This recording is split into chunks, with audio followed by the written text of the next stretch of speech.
You're listening to the AOD Disability Employment Technical Assistance Center, or DETAC podcast, where we learn from people who are working to improve competitive integrated employment and economic outcomes for people with disabilities.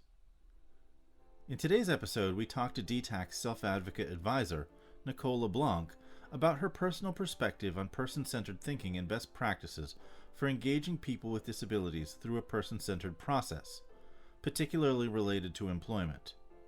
This discussion is not intended as policy guidance, but rather to share key insights on the importance of being person-centered from a self-advocate's perspective.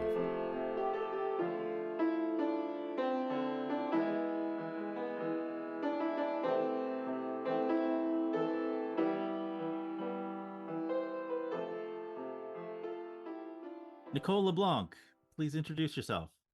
Tell us about yourself and your experience in the disability field, especially as a person who's received services to help with job placement. Good morning, everyone. My name is Nicole Leblanc. I live in Silver Spring, Maryland. I've worked in the disability field at the state and federal levels for 16 plus years doing policy and advocacy in a variety of capacities. I first started out in the field at Green Mountain Self-Advocates, otherwise known as GMSA, working on a grant around domestic violence and sexual violence to make disability organizations become more trauma sensitive and domestic and sexual violence programs become more accessible. As time went on, my role expanded to doing legislative advocacy work in stopping budget cuts in the developmental disability services system and much more. In 2009, I went on my first business trip to my first disability policy seminar in Washington, D.C., where I met my mentor, the one and only Kim Mushino. Kim, who was Miss Calm, Cool, Collected. At DPS, I discovered my passion for federal disability policy and advocacy. Over the years, I have held several internships and fellowships at the federal level, doing consulting with various groups. In the last 5 years, I have won numerous awards, including the David Joyce Award and Advocate of the Year Award and Stephen Bartlett Advocate of the Year Award, both from Autism Society and formerly known as Respectability, now called Disability Belong. I am often known as the budget watchdog and the guardian of inclusion in the Vermont State House. A good chunk of the jobs I've had in the disability field have come via networking. When I lived in Vermont, I got home and community-based services, something I do not get right now. Nicole, can you tell us about what person-centered thinking means and what it means to be person-centered? Historically, the system has been system-centered. People with disabilities used to live in large institutions and group homes locked away from society with no privacy or rights because we were seen as a danger and a burden to society. Back in the day, the system was based on the medical moral model that sees people with disabilities as broken and in need of fixing. Disability in the past has been seen as something bad or a moral failing. At the heart of this old model is the "I'm the professional expert, I know what's best for you" power over mentality. As decades have gone on, thanks to tireless activists and allies in the disability rights movement, we have moved toward a new paradigm of seeing disability as a natural part of the human experience. We have pushed the system to be more person-centered, or as the World Health Organization says, a person is more or less disabled based on their interactions within the environment. It's the environment that is the problem, not the person with the disability. Person-centered thinking values and respects a person with intellectual and developmental disabilities, gifts, talents, strengths, weaknesses, and goals and life dreams. Being person-centered is about doing with the person, not for the person. Person-centeredness is about people with disabilities being the boss, unlike the old model where the professional experts were the boss of us and dictated what services and supports we needed. Person-centered thinking and person-centered planning process for home and community-based services is about us being in charge of our lives. People with disabilities need support, not overprotection. As Franklin Delano Roosevelt said, true individual freedom cannot exist without economic security and independence. In person-centered planning, the person is at the center rather than the system. Ultimate control and decisions about all aspects of a person's life are made by the person and or with decision-making supports from the people the person chooses to be involved. Decisions about services and supports are based on what is important to us, what is important for us, and the people we choose to be part of this process are the people that know us and are closest to us. To us. Thanks, Nicole, for that context. Now, can you please share your perspective on best practices for person centered thinking when engaging people with disabilities around employment? Why should these approaches be tailored to a person's individual needs and goals? Great question, Donald. Some best practices for person-centered thinking when it comes to helping people with disabilities excel in employment include using customer-focused job development, also known as customized employment. Customized employment focuses on carving out jobs for people with disabilities based on our strengths, talents, hopes, and desires. Customized employment is a win-win because it offers many great benefits to both employers and people with disabilities. Job carving can also allow employers to reevaluate workloads by creating a new position to fit someone with a disability. It is essential that we support people with disabilities in going after their dream jobs. Person-centeredness in employment is supporting people with disabilities to go after their dreams and not just telling us that we should just go into certain roles that are fast growing.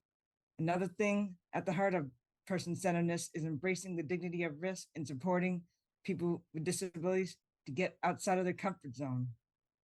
Like people without disabilities, people with disabilities should be able to try new things and have the right to learn from failure.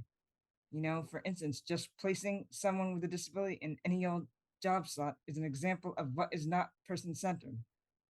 Person-centeredness in employment is allowing people with developmental disabilities to control their own destinies. Too often, our society shelters people with disabilities and restricts their choices and independence. The motto I live by is control your own destiny or someone else will, which comes from the book 7 Habits of Highly Effective Teens and People. Another major part of taking a person-centered approach to employment involves focusing on careers, not just jobs, through the process of discovery. Often people with disabilities have jobs in the 4 F's of disability employment: food, filth, flowers, filing, which are often repetitive tasks. People with disabilities should be supported in discovering their skills, talents, strengths, and passions that could become their career. Agencies, direct support providers, and families need to have high expectations, presume competence, and presume employability. It's important for people with disabilities to have opportunities to develop careers, to get professional jobs like working in the nonprofit sector, in the government, and in healthcare companies like I do. No one is too disabled to live and work and thrive in the community. Don't assume what we can and cannot do based on our disabilities. Some other good things to keep in mind are avoiding the disability double standard. Don't hold people with disabilities to a higher standard than those without disabilities when it comes to making mistakes. For instance, like bouncing a check, taking the wrong bus, or let's say you have to go to an event and say you get stuck someplace because you discover you don't have enough money on your Uber/Lyft ride gift card or enough money in your account to get you home. Something that I've experienced.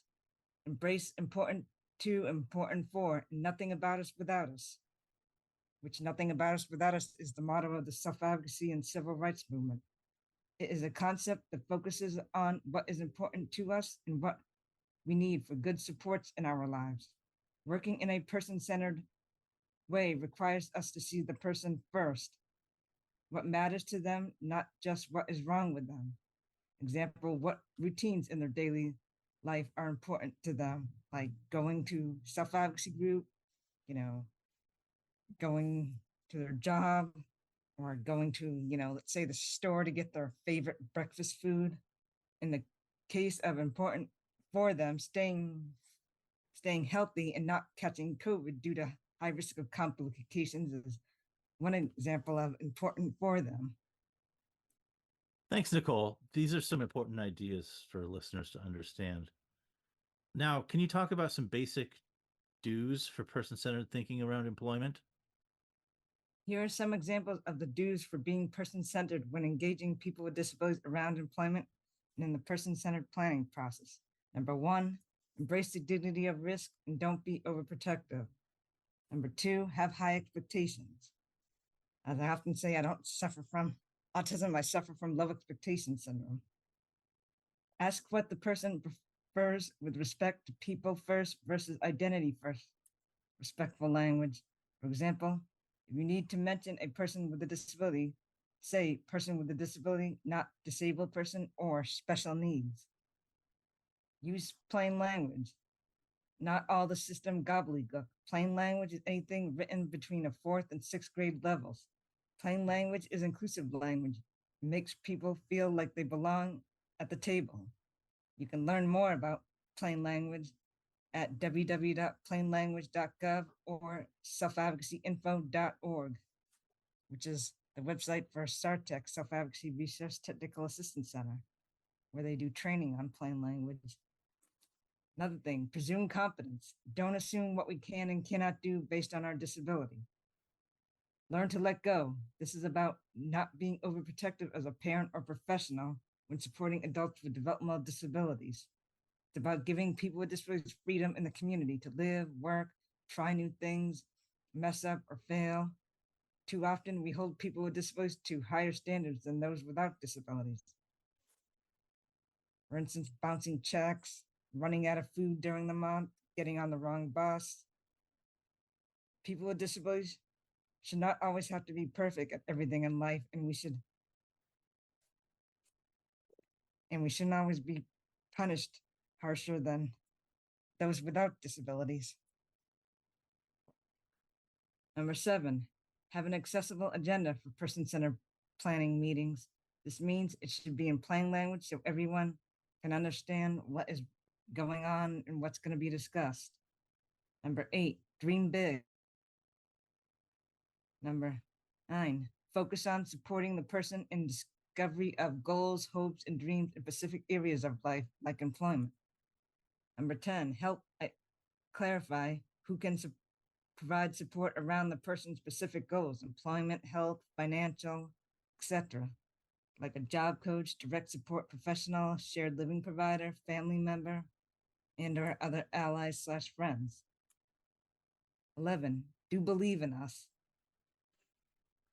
Nicole, can you tell us some don'ts if you want to be person centered in your approach to employment?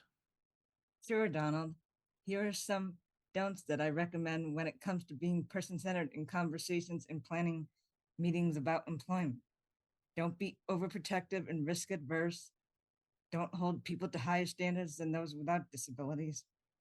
For instance, bouncing a check, getting on the wrong bus, resulting in harsher punishment for people with disabilities compared to those without disabilities.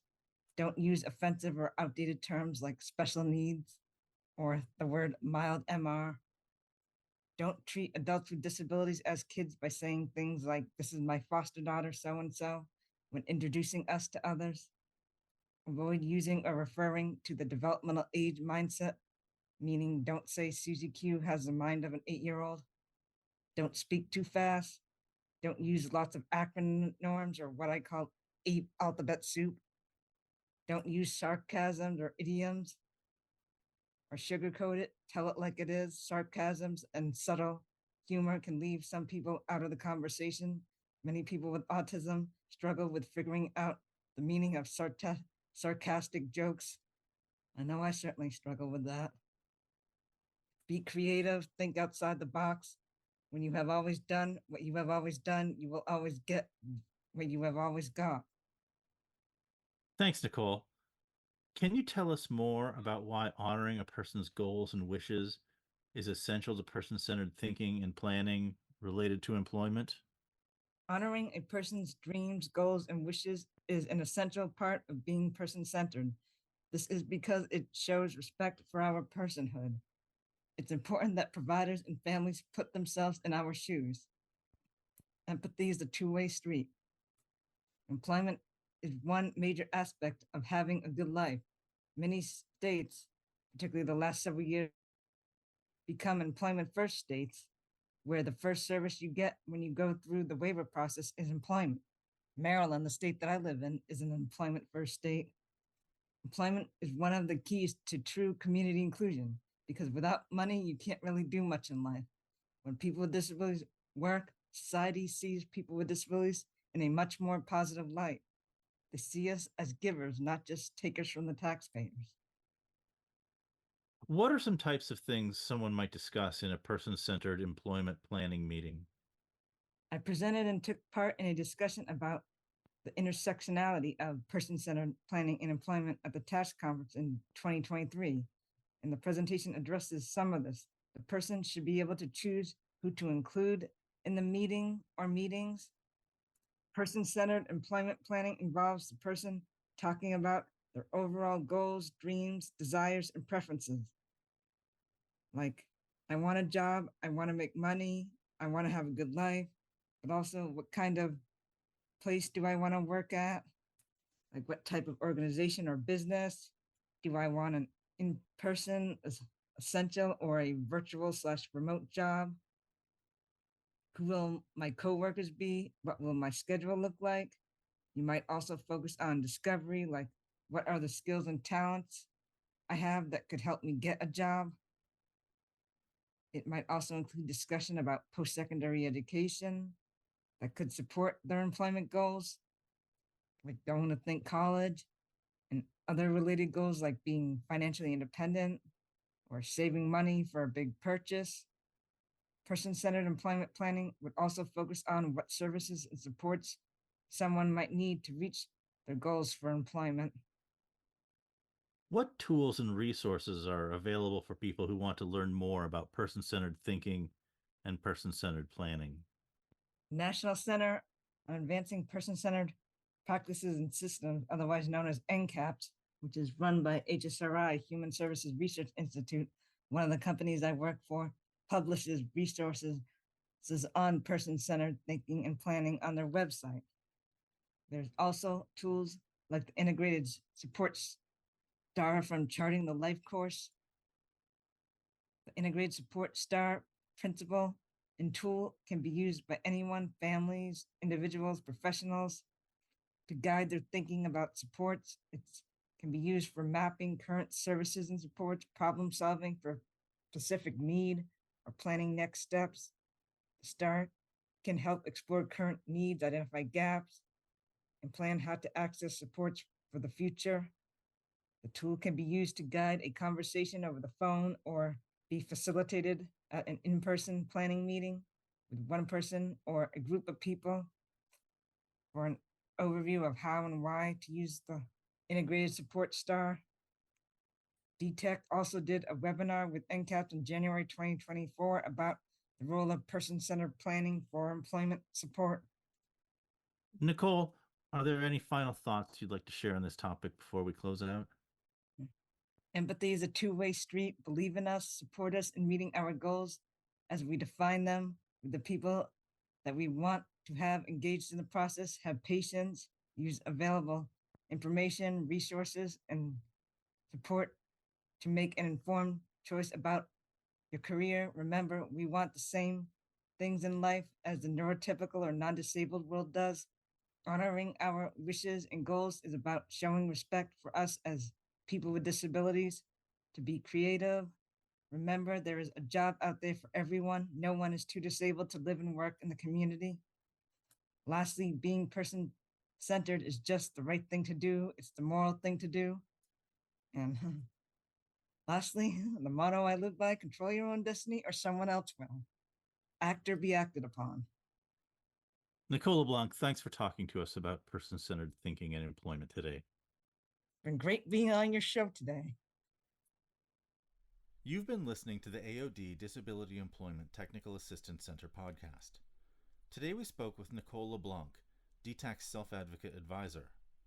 For more from Nicole, you can read her recent blog post on the DETAC website titled A Self-Advocate's Perspective on a Person-Centered Approach to Employment for People with Disabilities. The AOD Disability Employment Technical Assistance Center, or DETAC, is a project of the Lewin Group and TASH, created by a grant from the Administration for Community Living to provide evidence-based training and technical assistance to Administration on Disabilities grantees aimed at improving competitive integrated employment and economic outcomes for individuals with disabilities across the nation. To learn more about DETAC, visit aodisabilityemploymenttacenter.com. For news and alerts about upcoming webinars and podcasts, you can follow us on Facebook, Threads, LinkedIn, and X. Music for the DETAC podcast is an original composition and performance by Sunny Sefarati, the co-director and autistic self-advocacy mentor at The Musical Autist. You can learn more about The Musical Autist at www.themusicalautist.org. We'll have another episode on competitive integrated employment for you in the near future.